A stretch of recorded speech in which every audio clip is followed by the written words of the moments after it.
Welcome in, folks, here on another episode of the Believe in FCS Football podcast, part of the Believe Podcast Network. I'm Joe DeLeone, joined by my former teammate, former roommate, very good friend, Mr. Sean Anderson, also known as Sanderson Radio on Twitter. Sean, it's been a long Tuesday already. How are we doing today? This can't be a therapy session today, Joe. It can't. We just need to strictly talk FCS football. We do this every week. We can't check in on each session. other. We check in on each other. This is part of the show. This is what people tune in to listen to, is our personal lives. Except for that one guy who said that we bicker, which is, or no, is Blabber? I forget. I don't know. That guy's a piece of crap. Yeah, it's been a long Tuesday. Babble. I think it's babble. I think it was no, I don't think that guy had enough vocabulary to come up with the word babble. I think it was babble. Who cares? That guy's a loser. Sucks. It's been a long Tuesday already, which is just so depressing to say. I got Jackass downstairs playing the piano. I've got a guy blowing a leaf blower right when I'm trying to record, which is absolutely great. I got my power going out at 9 o'clock in the morning because for the second time in 2 weeks, somebody ran into a electricity pole right outside my apartment. So, well, Joe, you know the good thing is it's 7:30, so the sun still hasn't set yet. Oh wait, it's October.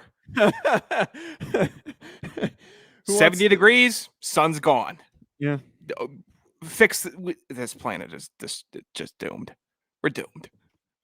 What does that have to do with anything? I hate daylight savings time. And I'm not like a hippie. I need the energy from the sun, all that nonsense. You know me, Joe. I prefer overcast, right? Yeah. I don't like dark. I don't like it to be nighttime at 6 p.m. I can't handle it. I shut right down. I shut off. I turn off. Would you feel better if we got you a ring light? Would that make you feel better? You bring that up one more time, the show's over. Okay. I can't do the ring light bit. I can't. It's too hacked. Someone just buy him one. I'm not doing it. I won't accept that gift. You know what I'll accept? I'll accept some brisket. I'll accept which has been offered. I'll accept an iPhone charging cord. What? I got a rickety one right now. Go to Walmart. I think I have a Walmart one right now. It's on its last legs. You got to go to like Best Buy and buy like one of those Anchor ones that are high quality. Well, Sean, so we don't babble too much. Can you talk to our listeners a little bit about Bet Online and some of your betting antics this weekend? I'd love to. And guess what, everybody? I'm on a hot streak, unlike Joe DeLeone, who sucks because he doesn't want to bet or take my picks or listen to me. And I'm this is not me playing the worst person you've ever met. This is me playing Sean Anderson saying, I have locks and I'm on a hot streak for the first time in forever. So this isn't a grieving Bet Online read. No, is a hot streak like 2? I think 3 in a row. That was going to be my next guest. Guess. Not guess. Jesus. And our next guest, what is it? NFL Game Pass. Suck. Go ahead, continue. Bet Online is your number one spot for all the pro and college football action this season. With a new updated site and interface, even more odds, props, and contests, Bet Online continues to be the number one source for everything football. Head to the website or use your mobile device to sign up today to receive your 50% welcome bonus on your first deposit. Not 49, not 51, 50. So don't forget to use the promo code BLEAV to receive your bonus. BLEAV spelled B-L-E-A-V, if you have not caught on by now. From football, basketball, boxing, right to your favorite Vegas casino games, don't wait to take advantage of all the amazing offers available for the 2021 season. BetOnline is the fastest and easiest way to bet all your favorite sports. BetOnline, where the game starts. Thank you, Sean. I've actually been more active in betting, but not me doing the betting because I'm so broke that I don't have the money to do it. But my Joe DeLeone, king of selling the bits, everybody. No. My good friend, one of my good friends, he was like, he used to bet a lot, and he wanted to get back into it, and he's like, what the state that I moved to? He moved to New York. He's like, I can't use DraftKings. And I was like, dude, use Bet Online. You can use it anywhere. And he used the code BELIEVE, like I told him to.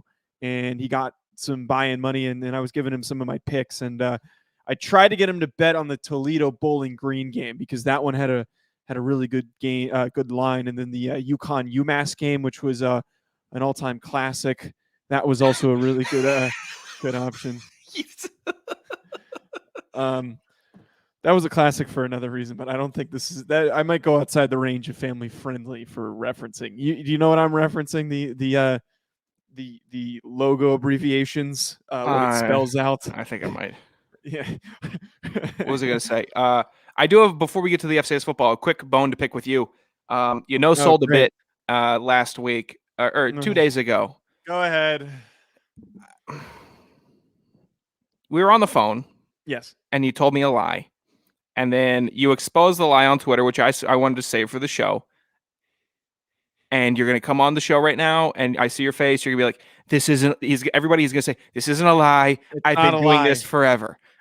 It's a lie. I've never seen it. I've never heard about it. Okay. For as long as I've known Joe, we've both been lockstep on this. Share the lie. Go ahead. Joe apparently likes hiking. I'm really into hiking. I don't just like hiking. I'm really into hiking. Of course, I didn't do it when I was playing football. I was like 30 pounds heavier, first of all. And on top of that, when would you, do you think you would have energy when you're doing off-season training or in-season training to go on a 7-mile hike? Hell no. No, that shit sucks. But when you're removed from football, you need to find more ways to expend energy, especially on the weekend. So during quarantine, when I had nothing to go do, I was going with a bunch of my friends. We would go on like these 15-mile hikes and stuff like that. I do it all the time. I have hiking boots and stuff. They sit in my car because I'm too lazy to take them out of my car. I've never heard about this. I will take a picture of the hiking boots and I will post them on Twitter if I remember, which I probably won't. Every day, if not every other day. We have some form of communication every day. Correct? I've never once heard about hiking. You commented on my story the one time I went for a hike in Pasadena. Yeah, it looked like the first time ever. I've posted views multiple times. Oh my God. I genuinely thought that you were just driving and you stopped by a nice view. I never thought that it was even possible, remotely possible, that you were hiking. There are no drivable nice views in California near where I live. You have to scale a freaking mountain. Otherwise, you're in some smog-infested location. You don't like hiking. I do like hiking. Then you've been hiding it from me because you understood the repercussions. Yeah, honestly, I would. Yes, I would. I think unintentionally I have not been. Well, because if I come to you and say, "Oh man, I'm really getting into hiking," you would have just been like, you would have bashed me. You would have totally have bashed me. So okay, let me think if there's something that you've bashed me for. Oh, I don't know. You probably, yes. But you know who's been very open about it? Your boy. Yeah. I didn't realize we were keeping secrets, and I didn't realize we were lying. Okay. Well, I'm not lying. I just needed to get that off my chest. But Joe, I am getting a little bit thirsty. So yes. We might as well just head on over to the water cooler, right? Yeah, let's Speaking of,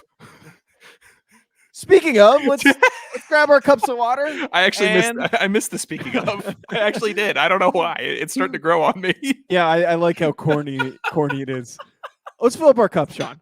Sure. So, Sean, I'm sure you know for a fact here this one thing that we're going to open up today with, which is just, it feels so freaking good to wash this over us and talk about this right now, because the whole beginning of the season, we have received nothing but negative feedback when talking about the University of Rhode Island's football program. And the one thing that we've said adamantly is that if they do well, we are going to talk about them. Every other show talks about the schools that they attended. So justifiably, we're going to talk about the University of Rhode Island. They played a fantastic game against Delaware, winning 22-15.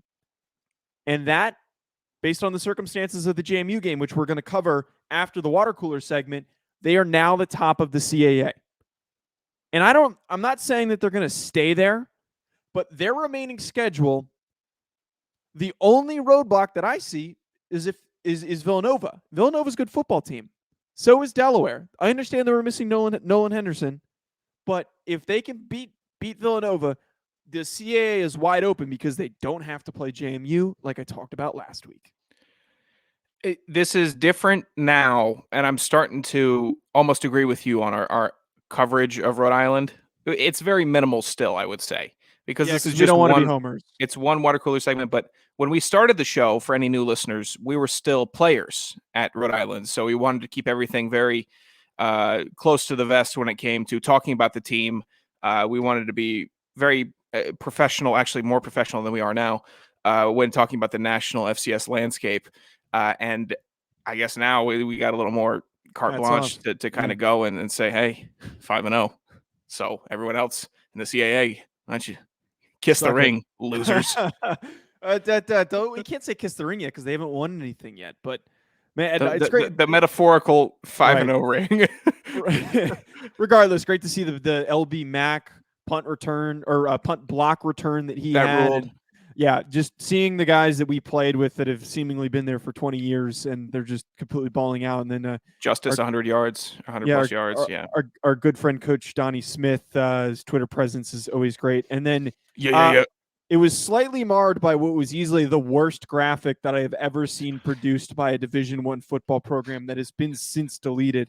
You don't want to see it, but it was something. It was in regards to a quote that Coach Fleming made about steak and peanut butter and jelly sandwiches, which Coach Flem has a tendency to say things that don't really make a lot of sense. I love him for that, but I didn't think that needed to be turned into a really poorly prepared graphic that you let one of your dipstick interns put together. So that kind of made me a little upset. Like I thought we were more professional than that. Well, we lost, I don't know, the best up-and-coming graphic designer in the entire college football landscape a couple of years ago. Pay him because they wouldn't freaking pay. And then they had a guy who was a great replacement, and he's gone already. Now it's Zach Keating's been doing some great stuff, but I know for a fact that Zach Keating did not make that disturbing peanut butter and jelly. Of course he didn't. It was so hack that they took like a clip art peanut butter and jelly sandwich. I don't know if you noticed this and stuck it in Ivory's hand. Yeah, I saw that. It was terrible. Sean, what's the next thing here at the water cooler? The next thing here, I appreciate you, Joe, for spelling out all the teams' names here. Missouri State fell to Youngstown State 41-33. I believe your boy might have picked the Penguins last week. I can't remember.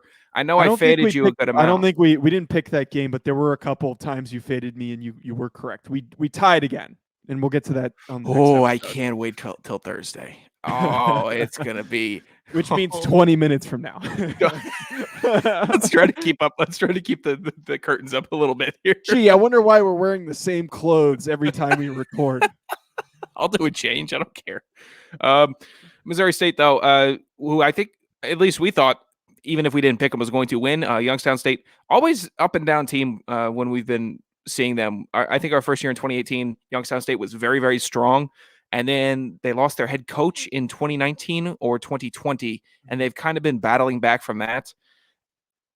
Big win, though. I mean, a win's a win. Missouri State has looked very, very strong so far this year. Yeah, I was disappointed because Missouri State was turning into one of those middle tier, like 15th-ish ranked teams in the FCS, where they played Oklahoma State really well, and then I'm disappointed to see them lose to Youngstown State because that's a football game that I expect them to win. They've looked so freaking good this season, and it sucks when you lose a close, or not a close game, but like a game that probably should have been a victory for them, and it derails a strong start to the year. And speaking of a derailed start to the season, North Dakota, man, they are just not doing well over this recent stretch. They look very vulnerable against North Dakota State, and it was a little bit more of North Dakota State being just straight up dominant.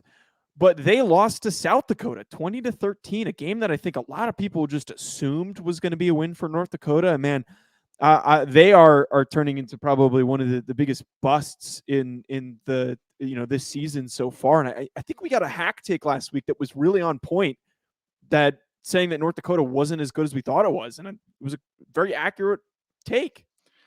They've looked very pedestrian, and we have been drinking the Kool-Aid on them since last year. I'd say pretty heavily. All the sugar, not a very high water ratio. We've not officially bought in because we're obviously Western Kentucky fans. But for North Dakota, we had a little more confidence in them going into the year, and so far what they put out on the field has not been indicative of what our projections were. Yeah, not very indicative at all. Oh, this one is mine. Sorry. Yeah, there you go. It's like we're doing a show together, and we've been doing it since week 1, and it's week 6 recap right now. Wow, look at that. I just like when you lead me in. It's fun. I'll lead you in. I'm sorry, I forgot. No, it is my turn. And this is a water cooler segment, Joe, that a topic that I'm very excited about.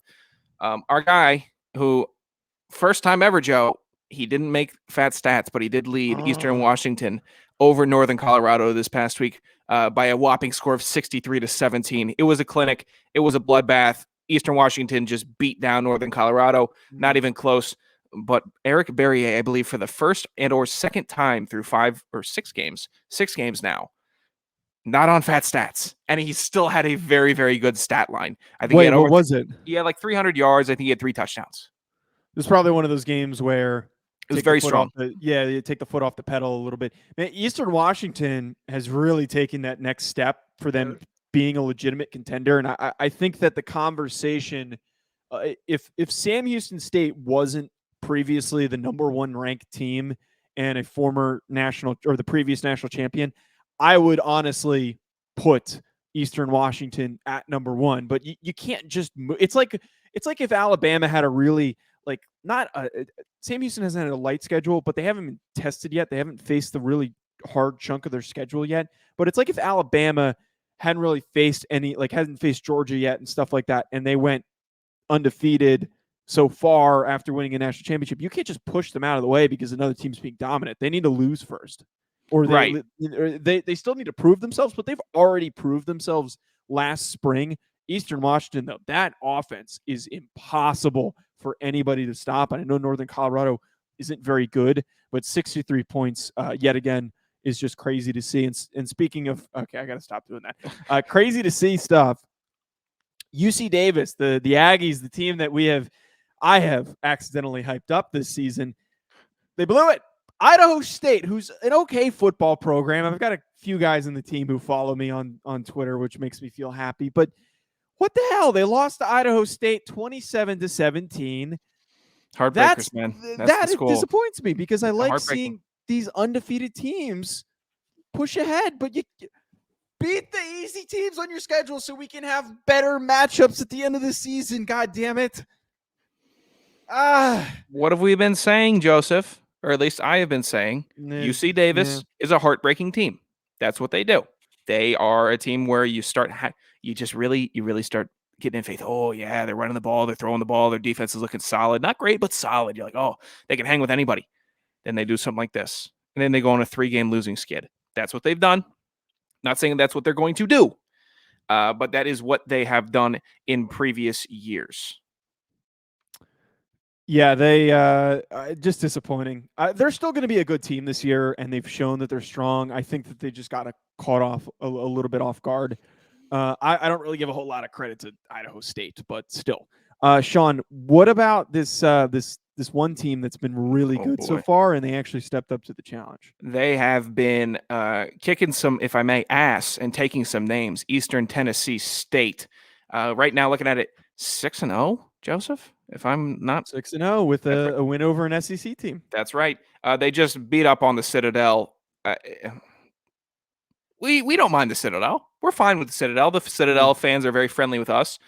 But Eastern Tennessee just whooped them 48-21 this last week. Mm-hmm. And they are looking just incredibly strong, incredibly solid, strong offense. I mean, lowest amount of points that they've scored in a game was 23, and that was versus Vanderbilt. Yeah. They've gone 45 against UVA-wise. It's D2. They beat Delaware State 38-6. They beat Samford 55-48. Close, but they still edged it out. They beat Wofford 1 score, but they still got 27 points on the board. The offense is solid, Joe, and we can't take that away from them, and they're just probably going to keep on winning, and they're going to be a very exciting team.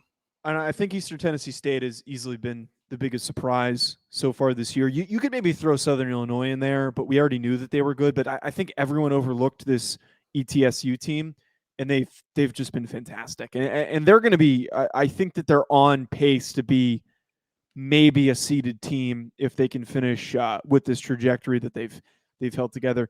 Sean, this last one here before we talk about the games is so stupid that I had to bring it up. So apparently Chris Hammond is operating the popcorn machine at the Idaho volleyball games because according to the Big Sky Conference on Twitter, the Idaho volleyball game was delayed because of a burnt popcorn mishap set off the fire alarm.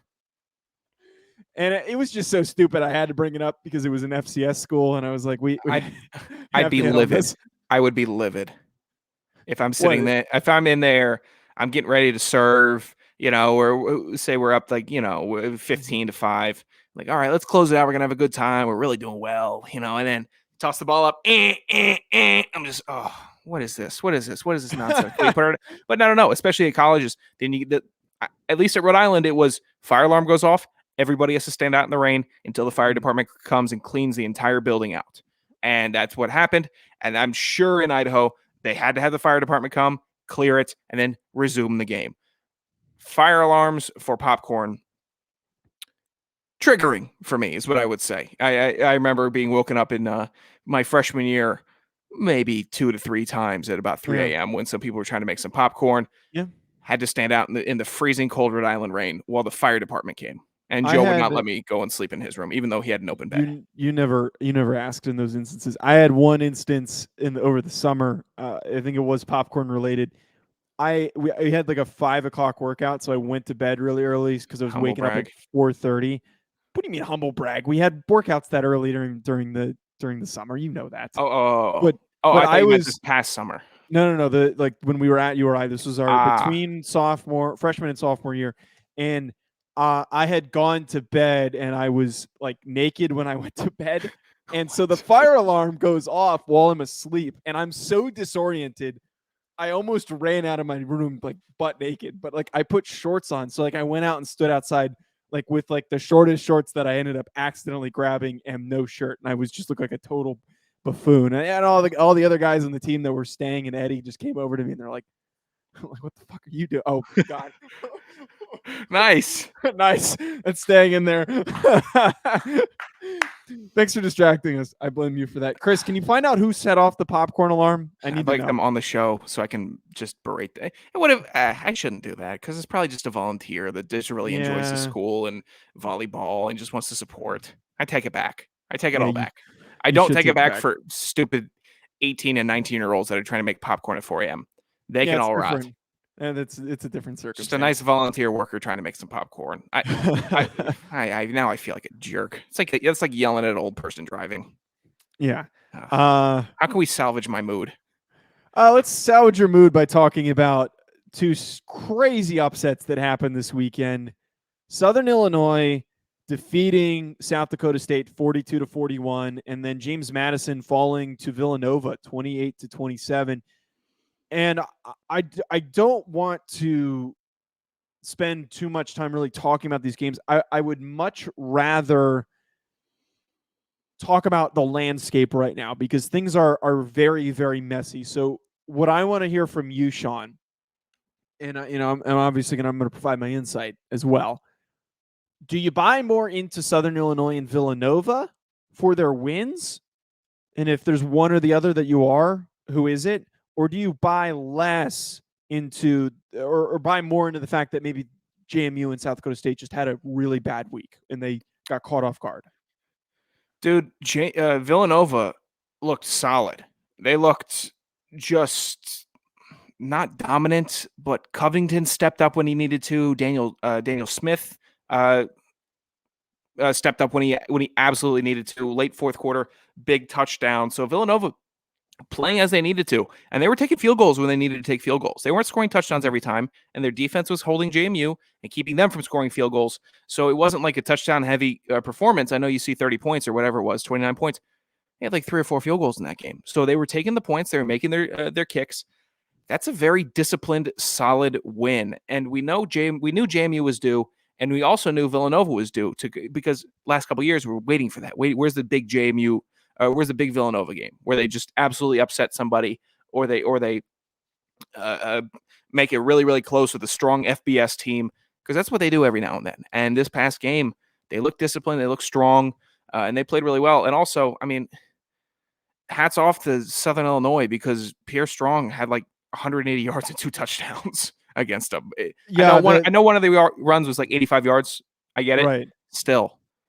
You win under those circumstances. Very, very strong. Both of them. I can't say, oh, South Dakota State played a bad game and they just got caught off guard. I can't say, oh, JMU will look sloppy. No, neither team did.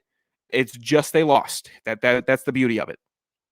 That's what's so perplexing to me, is that you acknowledge the fact that it wasn't as much either team was struggling in this game, but rather their opponent stepped up to the challenge, and in a close game, they made the plays when they needed them. So like when you have typical Pierre Strong Jr. stuff where he's rushing for 162 yards and 2 touchdowns, and you still throw for over 350 yards, like that's a typical Jackrabbit day on, with your offense. But what ends up hurting them is the 2 interceptions. You make those big defensive plays, which helps keep you in the game. And not to mention the fact that Nick Baker was unstoppable in this performance with the plays that he was able to make. He was hard to corral. He made some big time throws that kept them in the game. And on the flip side of things, I think JMU they got bottled up offensively. Oh yeah. Like to see a 27-point performance from them, like that's when you see the weak points within their offense. And we have expressed those concerns with Cole Johnson, where if they can slow down the lead rusher for JMU and keep the offensive rushing attack within check, like they're only averaging 4 yards per carry. That's when I say, okay, that means they're forcing Cole Johnson to beat them. And Cole Johnson's just not the guy that's going to do that. He's just not. He only threw for 174 yards. He completed barely 50% of his passes. So like those issues are going to continue to pop up. If you can slow down the rushing attack of James Madison, they're a beatable team. That's what we found out here from the JMU game. I take less stock in the South Dakota State loss. I think that SIU is fantastic, and they played a close game and made the plays where they needed to, and they turned the football over, and Oludokin could have been a little bit better in his decision making. That's kind of where I stand. Where Oludokin still had a good game though, at least statistically. He was almost a fast stack guy. Dude, I'm looking at this Missouri Valley standings right now. Top 6 teams in conference are at least 500. Northern Iowa 1-1, South Dakota State 1-1, South Dakota 2-1, Missouri State 2-1, North Dakota State 2-0, Southern Illinois 3-0. Top 7 overall are 500 and above. That being Indiana State rounding out there. It's all knotted up. That's a major win for Southern Illinois, but it's also not such a major win where South Dakota State has to panic. That is just a separation game, though. That's saying, okay, we're not all going to be 2-1 and then have North Dakota State still sitting at the top. We're going to go take the top, at least for this week. That conference is going to be a madhouse in a couple weeks. Yeah, the competitive level in their conference is just so high right now. And this might be a hot take, but as good as Southern Illinois looked and as strong as they played, I don't think we're yet even anywhere close to knowing for sure who's the best team in that conference. I don't think that win really, it tells us a lot. How could you tell? Yeah, exactly. So I think that there's going to be a slew of games like this as we're entering the thick of conference play. There are going to be a slew of games like this where a 1-loss team is going to knock off an undefeated team, or another 1-loss team or a 2-loss team is going to beat a 1-loss team. And it's just going to be constant reshuffling in the Missouri Valley Football Conference. This is not even close to the end. This isn't a coming out party for Southern Illinois in the sense where that they're just going to go on a run and win the conference. There is going to be nonstop dogfight movement. It's going to be a dogfight. This is what this is what we expected it to be from the CAA this year, or from what at least we experienced in the CAA all our time there. This is going to be as fun a conference to watch as there is in the FCS, and I'd say the most fun right now to watch. Even though Rhode Island is top, this is more fun to watch. You got to keep your eyes on that conference. So, Sean, let me put this out here. Sure. South Dakota State still has the ability to win their conference. Correct. I'm going to say that outright. JMU does not. Oh. I am saying that definitively. JMU does not. And here are the 2 reasons why. Villanova got over the one hurdle that they needed to prove themselves, to the point where if they win out, they are going to win the conference. The game that will decide the winner of the CAA, I am calling it now. As long as Rhode Island continues the streak that they're on, will come down between Villanova and Rhode Island. I don't think that that's outlandish. I don't think that's a crazy take. But Rhode Island has proven to be resilient and dominant defensively. They have the scoring totals that they have allowed are stupid right now. So when that Villanova Rhode Island game is played, it is going to determine who will win the conference, because Rhode Island, after that Villanova game, it's pretty much smooth sailing for a bunch of banged up CAA teams for them to finish out. Villanova, same deal. They beat Rhode Island. They can finish out and finish strong because they got over that JMU hurdle. I don't really see another test remaining in the CAA. There are good football teams remaining in the CAA, but I don't think it's like the Missouri Valley Football Conference where somebody else is going to come up out of nowhere. And I don't think JMU is just going to hang around and then wait for everyone else to beat up on each other. All right, looking at this, Rhode Island 3-0 top, Villanova 2-0, William Mary 2-0, 4-1. Sneaky with William Mary there. I think they only lost to UVA. Yeah, and it wasn't a terrible loss. I don't know. I had them in my ranked poll. JMU 2-1, Delaware 2-1, New Hampshire 2-1, Elon 2-1. It's just as not enough, honestly. Even though I don't have as much faith in New Hampshire, Delaware, or William Mary, though. That's the thing. I don't. And I think this year, if James Madison and Villanova played each other 10 times, it would be 5-5. I can't pick a definitive winner between the two if they were to face off 10 times, at least right now. So, like the Missouri Valley Football Conference, going to be a gong show because in the CAA, someone's going to come in and start playing spoiler. That's what they're going to do, whether it be Elon and Davis Cheek goes for 500 in some crazy game. It's just, we know how this conference is going to go. I can't make that call yet. I can't. I applaud you for attempting to. The only reason why I'm doing it is because, and I keep alluding to the season where Maine won the CAA. They won the CAA because I'm pretty sure they did not have to play JMU, or they just lucked out in the sense that they stayed strong enough to the point where JMU shot themselves in the foot enough times where they were able to win the conference. And it just feels eerily reminiscent to that. It feels very reminiscent to that right now, where JMU is a really good program, but I think that this loss is going to be really killer for them because there's those couple teams at the top are in a dogfight. I'll agree. It's definitely not a loss that you're thrilled to take, especially this early in the season. It's not. It's not the end of the world. This is my hot take. It's certainly possible. JMU is still going to find a way to win the conference, like you're saying, but I have this gut feeling that it is going to be a year where they don't win the conference. Well, your gut, with the exception of FC estimates, is normally pretty solid. Terrible. So, I'll go. All right, Joe, you want to get a little fat on the people? Yeah, let's get fat. Speaking of gut, let's start it off. A little bit of a slimmer amount of fat stats, not a whole bunch of popping off in the. Are we alternating, or am I like? How are we doing this? You're going to sit there quietly while I read out the names. I'll get my coffee. Okay, great. Starting off the list, look who's back. Southeast of Louisiana, Cole Kelly.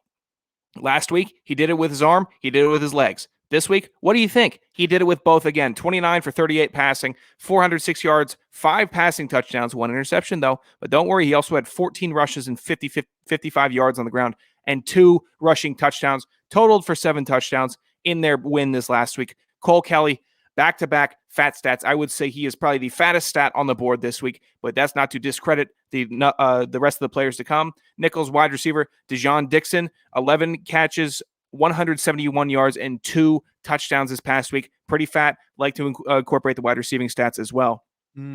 A newcomer on the list here from, I think, first time from this school as well. Western Illinois quarterback Connor Sampson, 36 for 55 yards, 36 for 59 at away, 449 yards, 4 touchdowns passing. He had a pick too. Not as fat as Kelly's, but he did have a little more yards.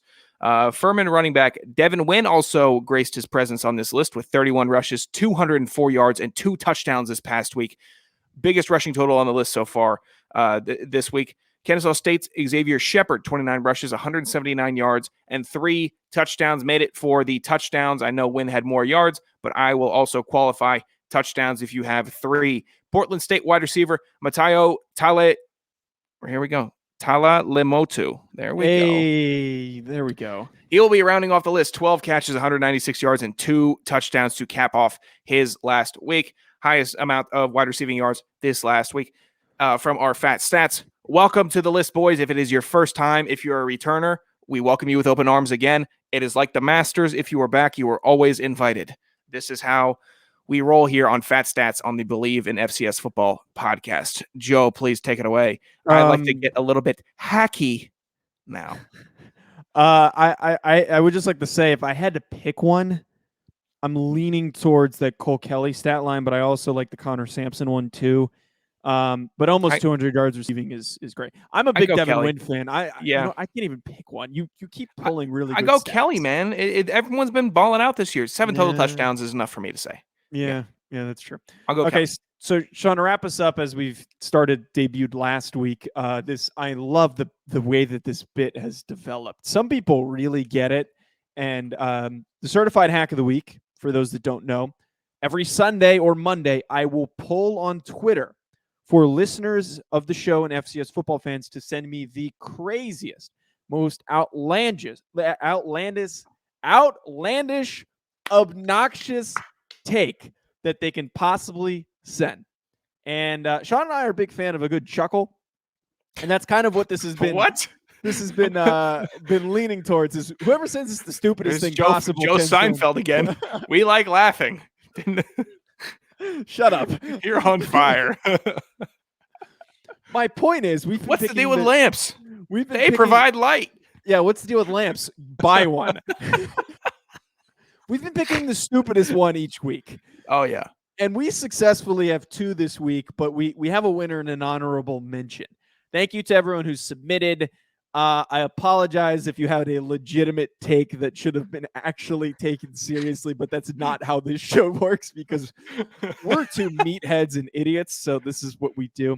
So Preston Adams is our honorable mention, but back-to-back weeks, man, this guy's getting a lot of run. We might as well sponsor the segment after him. So he comes in with this absolute dinger, a knockout punch. Sam Houston State is better than Alabama because they're undefeated. Strength of schedule be damned. I don't even know what to say to that. I know what you're doing. It's just goofy. And it's not like it's just written in a way also that will get our attention without it being like over the top trying to be funny. It's just goofy to hear it read aloud. That's really what I'm looking for. It's not something that makes me groan, but something when Joe says Sam Houston State is better than Alabama because they're undefeated, I'm going to sit here and think, what kind of person would come up with that? And that's what I like. I know I'll probably have a sliding scale for which hack of the weeks that I like over the course of the season. But that's pretty strong right there. Yeah, that's certainly a quality take from Mr. Preston Adams, who's on fire with giving us hack takes. He might be on track to be the biggest hack of the season. Chris Hammond, though, obviously has to always be in the discussion. And this one wins outright because there's just so many layers to it. And to come up with this, I think, required a strong creativity. Chris, I applaud you for the creativity of this because Sean and I had to go and check the receipts. We're like, wait a minute. Wait. This team's bad. We need to go and check to confirm this before we say anything because no one's talked about them this year. So Chris Hammond said to us that Portland State is still a top 5 Big Sky program. Sean, what was the information you pulled? They're sitting at 9th place in the Big Sky. Thank you, Chris. They're 1-2 in conference. They're coming off of a loss. Their overall is 2-4. If he is trying to refer to Weber State, who is ranked 8th, or Northern Arizona, whatever, but you still have Idaho, Montana, UC Davis, Sac State, Montana State, and Eastern Washington. It's such a hack take. It's not even funny. I can't laugh at this one. It's so bad. Chris Hammond. I can laugh at it. I appreciate the irony. I think the only reason I would agree with this is because the head coach did the bit where he paid for everybody's beer. That was good. That was a good bit of the year. Bit of the year. I wish more coaches would do that. But separate from that, I don't think anyone's even brought up Portland State until Chris Hammond is the literal first person in the 2021 season to just mention Portland State. So congratulations. Just out of left field silliness. That's what it is. Silliness. Hopefully people can be creative each week. But Chris, thank you for that. I'm curious Chris is very vocal on Twitter. Oh, is he? I couldn't tell. When we talk about him on the show, I would love to hear your explanation. He listens to the show as soon as it drops. Which I'm going to put this up immediately. Which I like. Yeah, I like it too. I think he probably listens on like 2 times speed, so he can get through it faster than anybody else. So fast. Right. And I'm on the delay because like I'm waking up Pacific time. Like I wake up to go to the gym and like I look at my phone and it's email, and then Chris Hammond the day after we put out an episode. And then Jamie Williams is in there. It's always a good bunch. Yeah, we got a good little crew here of hacks that we enjoy. Joe, we're at 40 minutes. We have somehow naturally gotten back to 40-minute shows. I hope you as the listeners are enjoying this, because what was it? Preseason, we were doing like 20 minute, I think. Now that's a natural 40-minute on the FCS, which means that at least we are getting back on our game as well. So if you're enjoying the 40 minute on video also, Joe, remember that. So stupid. I'm trying to plug that we're doing a little more content for the listeners. It's all good. We're putting in more work. We talk more and ramble more. Gotta love it. I am Sean Anderson. That's Joe DeLeone. You can follow us on Twitter. Joe's handle is at Joe DeLeone. Mine is at Sanderson Radio. We got audio listeners also, Joe. So you pointing at the lower thirds is not going to help us. You can check out the YouTube page, which is Joseph. What was the YouTube page URL? NFL Prospects Pod and FCS Football Pod. It is confusing, which is intentional. If you want to watch the video of us talking about FCS Football podcast or FCS Football, you can go there. Also, Believe Podcast Network on all social media platforms. Follow them, like them, subscribe to other shows. Take a listen. There's a bunch of great shows out there. Believe in Bengals is very strong. A lot of really good. I Believe in Bills. I caught a couple clips from them. They were very, very good this last week. So obviously also believe in the Falcons with Ovi Muhaley. Long time mark for that. I got so many cards. Wait a second. Did you listen to it? I need you, Joe, I'm going to send you some of my OV cards, and then I need you to have him sign them and send them back to me. I don't know if I can do that, but why not? He's the best fullback of all time. Larry Zonka, you suck compared to Ovi Muhaley. I don't think anyone else is as hyped up over the fact that Ovi Muhaley I love it. I love him.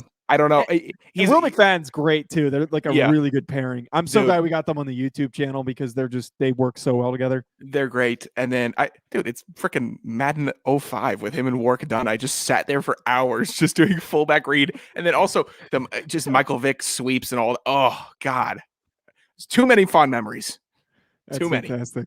All right, I'm going to close this out. Thanks for doing all the plugs. I think I might do them again just so we can hear them again. No, thanks for listening, folks. We'll talk to you eventually.